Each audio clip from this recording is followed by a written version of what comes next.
The Terrans are a fictional future version of humanity in the Starcraft series. The Terrans are shown to be the most fragmented of the races in Starcraft, with multiple factions all vying for dominance over each other. Consisting of multiple factions, they not only fight their own, but other races as well. Considered an adapted and mobile species, the Terrans are noted in the lore of the series for their ability to quickly access and drain a planet's resources. The Terrans are displayed as standard humans, and are often seen in-game in powered combat suits and with other war machines such as futuristic tanks and space battlecruisers in use by their militaries. Some Terrans are displayed with cybernetic implants. The Terrans are also noted in the backstory of the series as having a developing psionic potential. In-game, Terrans tend to favor traditional modes of warfare, often using combined arms tactics with tanks, aircraft, or other combat vehicles in combination with regular infantry. Using light ballistics, large caliber weapons, and even tactical nuclear warheads, many Terran units are reminiscent of present-day designs.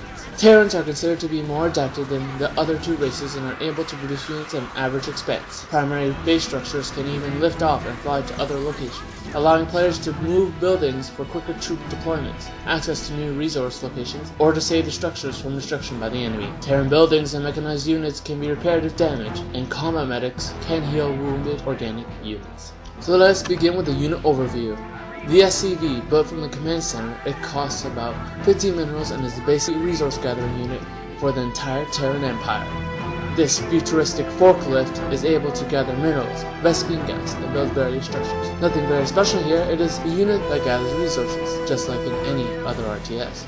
One thing to know, however, of the 3 resource gathering units in StarCraft, the SCV is the slowest, stopping right before it gathers the minerals. The Marine, costing 50 minerals, are trained from the barracks. They are the basic attacking unit of the Terran army. It is outfitted with a combat suit and gun that even makes Master Chief jealous. The Marine provides an average firepower and is only seen in Terran Berserk and Chief's play. The Marine can attack both air and ground units. However, it has such low HP that it is not vulnerable against Terran because of their siege tanks doing splash damage, and Protoss with their High Templar doing Sandstorm and Reavers with their splash damage.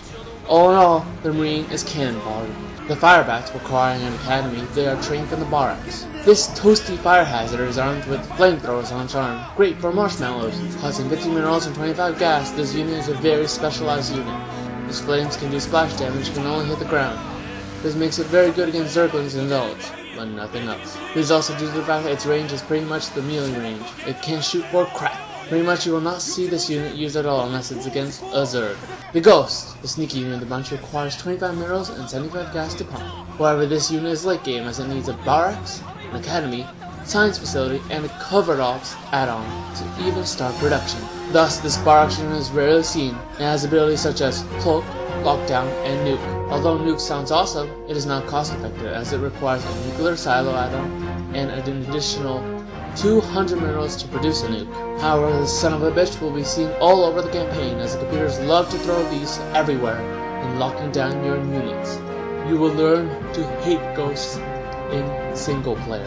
The Medic, a unit exclusive to the New War expansion, it is vital to any Terran biological army as it heals allied organic units. Such units include the Marine, Firebat, Ghost, and SCV. Only requiring the Barracks Academy 50 minerals and 25 gas, this unit has subpar abilities as well. As mentioned before, healing, but also restoration, which gets rid of status effects such as plague or lockdown, plus the ability Optical Flare, which blinds the unit, preventing the target from seeing and or detecting invisible units. The Vulture, personally my favorite unit. This hippie on wheels is a very viable harassing unit. Only requiring factory and 75 minerals, they can lay invisible landmines that deal about 120 damage. They also have immense speed, making them the best kiting unit, which is why people hate them so much. Here, look at this clip.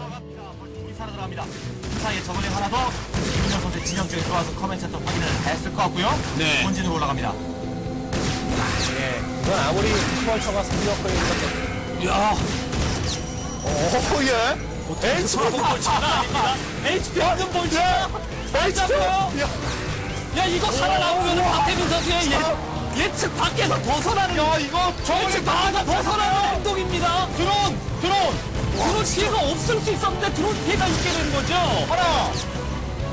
자, 안가나 쪽으로 들어오게 내려가다가 다시 또 번지로 돌아오고. 와, 지금 HP가 없는 벌처, 그러니까 한 대 맞으면 잡히는 벌처가 있었어요. 예. 있었는데 그렇기 때문에 타이저글링 상대하기 힘들다고 말씀을 드렸는데 그런 기회를 계속 보고 있다. 예, 보통 그렇죠. 한 대만 맞으면 벌처 한 기가 사라지기 때문에 분명히 운영하는데도 예, 압박이 있을 테고 그랬을 텐데 결국 그거 계속 12 쳐다보고 살려내면서 변수를 만들어낸 거 아니겠습니까? HP가 낮은 벌처 가지고 신경을 썼어요. 야, 13킬!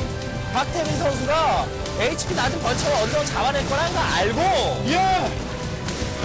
15킬! 야, The Siege Tank, requiring a factory machine shop, they are the most tactical unit of the game.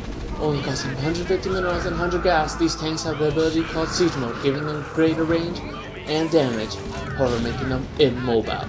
If placed on the correct ledge or cover, these units can turn the tide of war. Unfortunately, these units cannot attack air, making them vulnerable to mutalisks, wraiths, and or scouts. The Goliath, a Gundam who lost its wings and arms, this ground unit is viable anti-air. However, not only is it able to fend off the terrors of the sky, it has average HP, making a perfect tanking unit for hits. Only costing 150 minerals and 50 gas, this unit is produced out of the factory and only requires an army. I mean, an armory.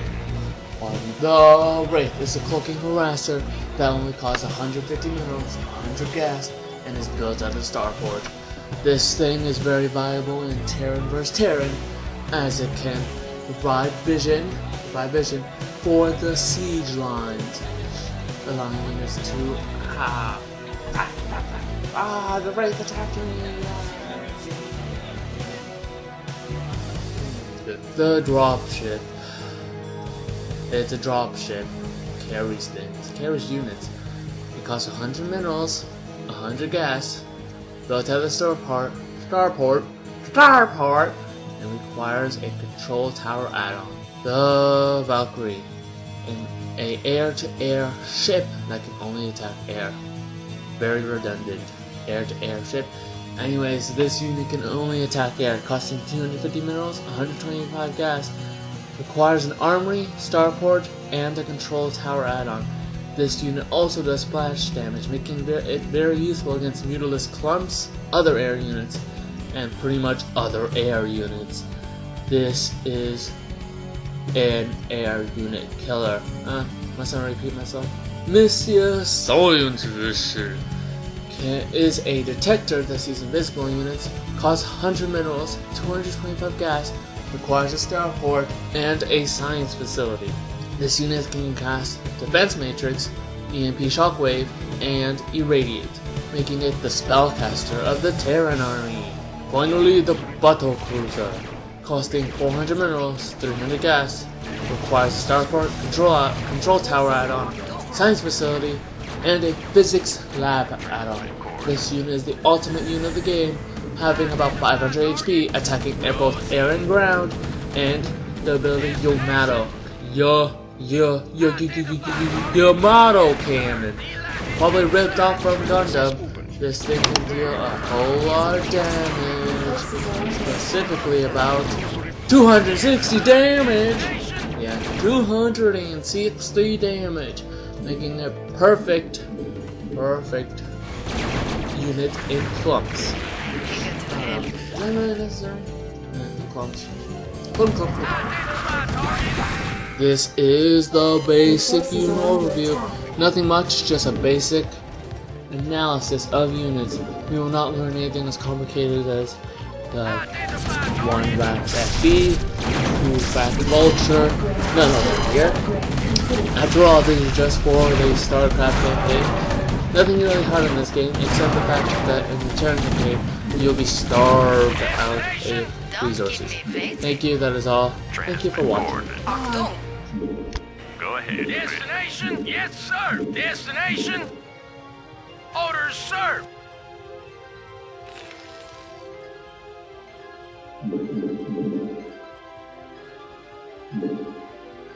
Orders, Captain? Roger that.